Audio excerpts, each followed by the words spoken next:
The dotted quarter note, that dot gets its own pulse. That's what we have to think about as we're reading through dotted quarter rhythms, is that dot gives that pulse and then we follow after it. Let's run through the steps 1, 2, 3 here on page 74. We have 1, 2, and 1, 2, and 1, 2, and 1, 2, then 1, tie, and 1, tie, and 1, 2, and 1, 2. Here's 1, dot, and 1, 2, dot, dot, and 1, 2. So notice that beat 2 is right where that dot is. So feel that as a kickoff and then bounce to the next end.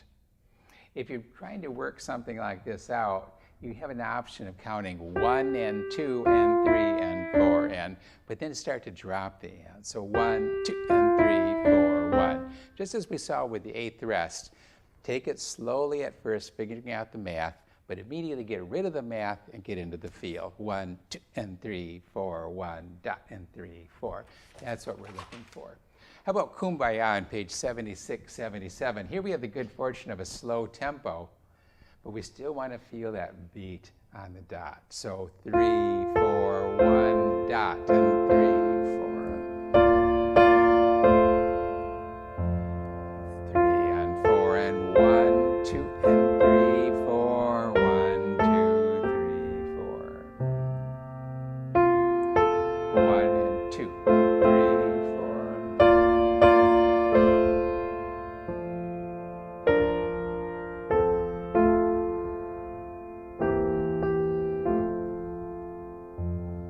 Go on. Now here, I'm going to extend the rhythm a little bit.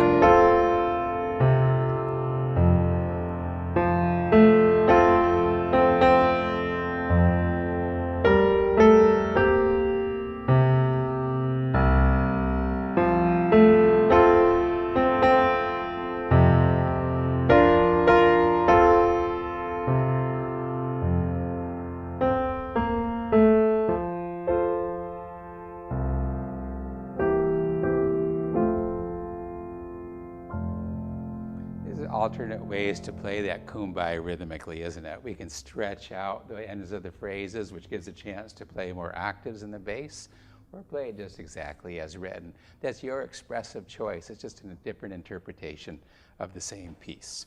Before we leave this low, let's take a look at the important ways in which this is harmonized. It's 1 and then 4, 1. So this harmony is simple, but notice the voicing. We're putting that third in the bass and pulling the third out of the right hand.